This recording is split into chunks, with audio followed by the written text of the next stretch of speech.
So hello, welcome. Today's talk is Awakening has made me useless for the world. Yeah, I'm sure we have all felt that at points. I'm sure everyone can relate. So what I always like to do is I like to define what awakening is and what we're actually talking about, because awakening can be used in so many different contexts. Like you can have Kundalini awakening, you could have your third eye awakening, you could awaken to no-thingness, to emptiness, to consciousness, to I amness, to beingness, to everything, to love. You could awaken to different dimensions. There's so many different things in which you can awaken to. So what I talk about as awakening predominantly, and what is spoken about in non-duality, is the meeting of no thing and everything. The meeting of no thing and everything. Or as Nisargadatta Maharaj would say it, is the meeting of consciousness and beingness. So Sat, Chit, Ananda. When consciousness meets beingness, then there is bliss.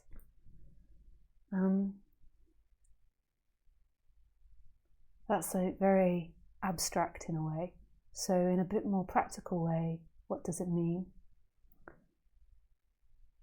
It's the end of identifying with any limitation, which is a thought predominantly, but then becomes an energetic expression. So the limitation that I am a body, most people in our society don't think that is a limitation, but that is a limitation. If you really delve into experience, that's not your truth. You are not limited to a body. Who you are is much greater and vaster than a body. Another one that people often identify with is, I am either good or I am bad. That's totally not true. Again, you are infinite possibilities. You aren't limited to that.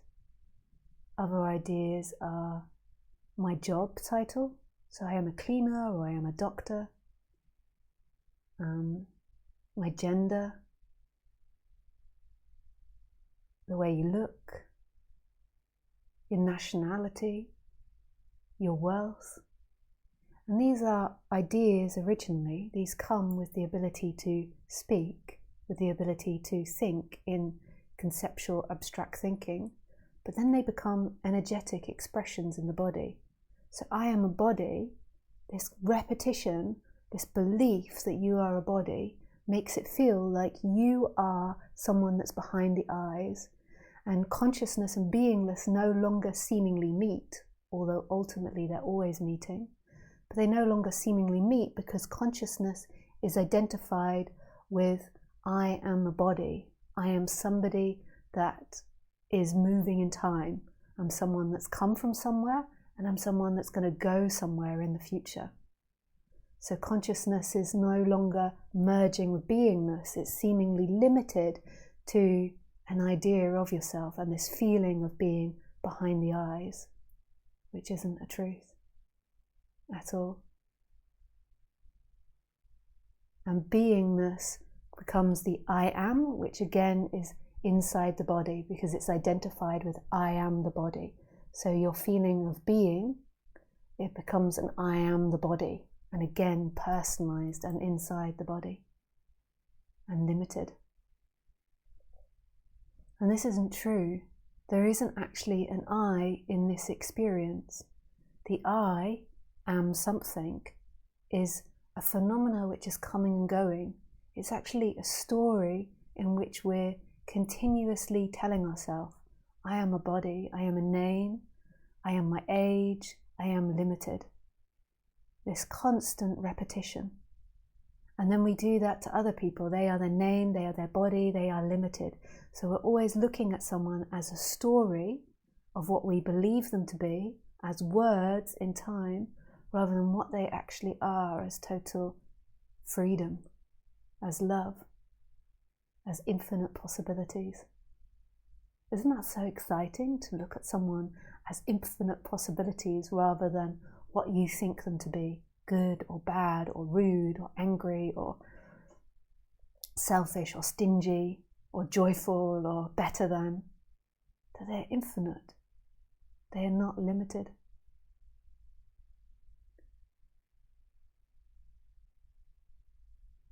So this non-duality can only be known in the moment. It's not actually a concept which you learn and grasp through time. True non-duality, awakening, can only be known right now as who you are, as this empty looking, as this vastness right now.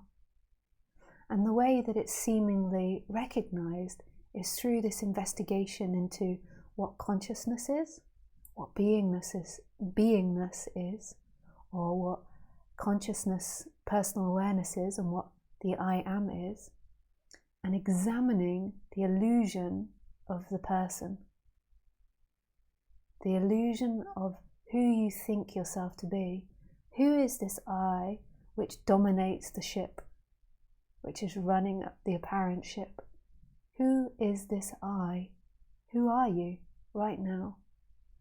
Your thoughts say, I am somebody inside this body. I am a separate person inside this body experiencing a separate life. But is that actually the experience? Where is this person that you continuously tell yourself to be, that's always having a conversation in the head, narrating and telling itself off and saying how it's better than or worse than, or comparing, chattering about what somebody has done to you? Where is this person? Who is this person?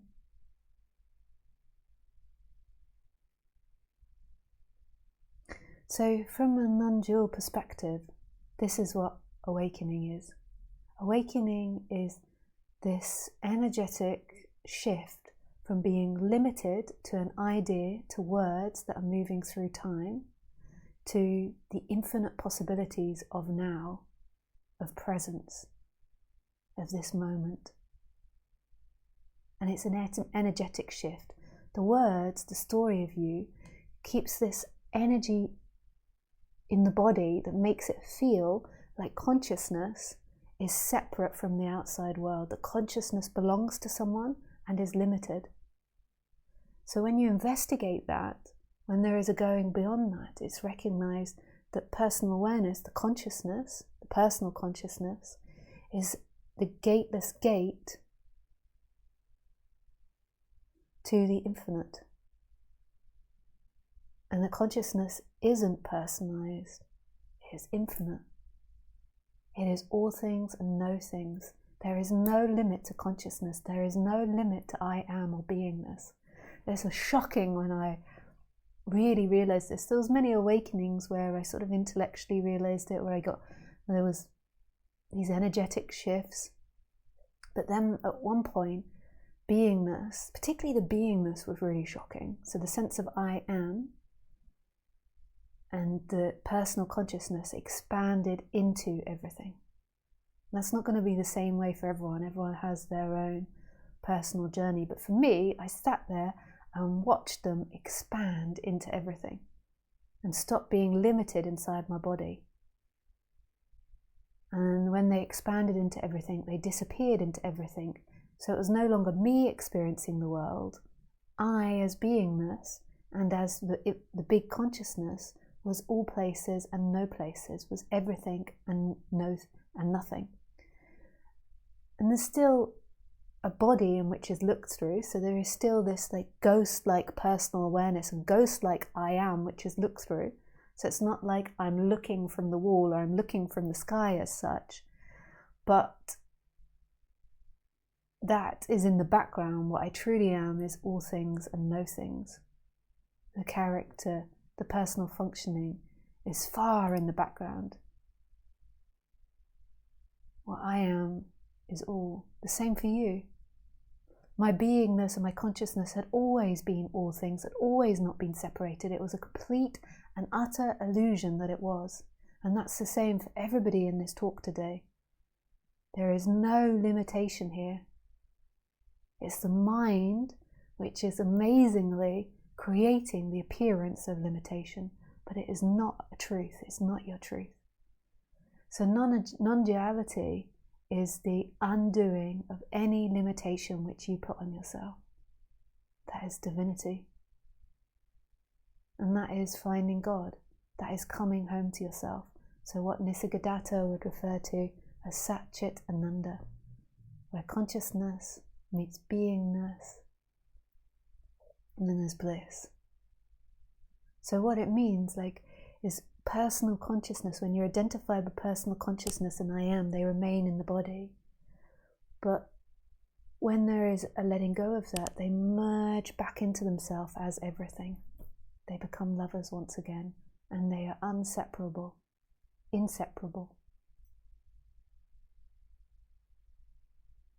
So to come back to the world, that making you useless for the world after awakening,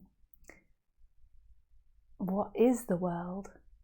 So you think that you're useless for the world, but what is the world? This world in which you are useless in. Isn't that another imagination of a world in which you're useless for? Is that also something that isn't true? That is a fantasy? On the apparent human level, when you stop identifying with a person, then there is going to be seeming conflict with society, because society is all identified. They're all believing in the story. So it's not going to be conflict like you imagine, but there's going to be conflict as in you're looking at life from a completely different way of being. So therefore, a lot of society's ideals and aspirations are no longer yours. To be better than other people just makes no sense. To strive to be superior, to strive to have more things makes no sense. So that's why it's seeming conflict, but it's ultimately not. At the same time, where is this society? Where is this economy? Where is this world in which you're useless for? Is that another limitation, that there is a you that is useless for? If you really come back to creativity, which is your natural state, then there is infinite possibilities and infinite usefulness. It's just not useful in the way that society wants you to be. But society is not healthy. Society is based on limitation. Look at our politics and our political leaders. They are not healthy people.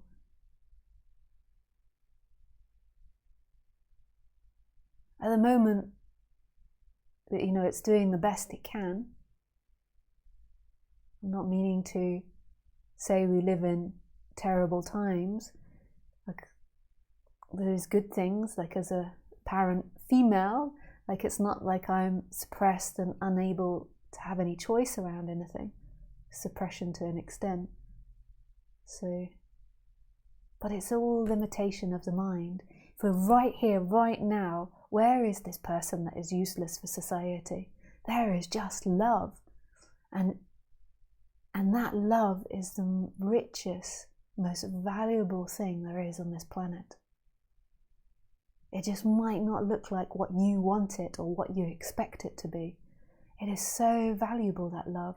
Somebody with this openness, with this love, what a celebration. The creativity is there.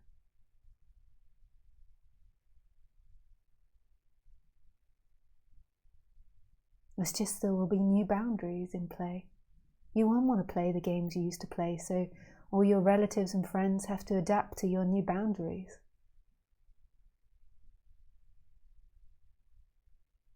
You might not want to talk for hours about people's problems. Maybe not even 5-10 minutes. You've eradicated your problem makers, so then why do you want to listen to other people's problems? Yeah, and that's what a lot of identified people like to do. They like to tell each other the problems to release energy on each other. which kind of works if you're both doing it both ways. But once you're no longer in that, then you don't want to do that anymore. But you don't have to. There is infinite possibility and creativity here. And if you stay open, then new people will come into your life, or you will be lonely, and that will be your perfect karma to expand this body even more and more.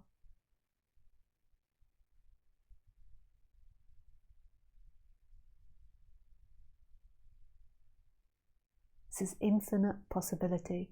Don't limit yourself to anything, especially not that you're useless for the world after awakening. Who says that?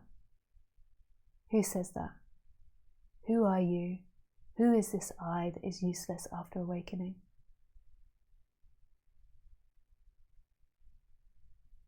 Yeah, thank you. If you want to join these talks live, then you can join the Telegram group. You can find the link in below, in the box below. Yeah, I really wish you everything.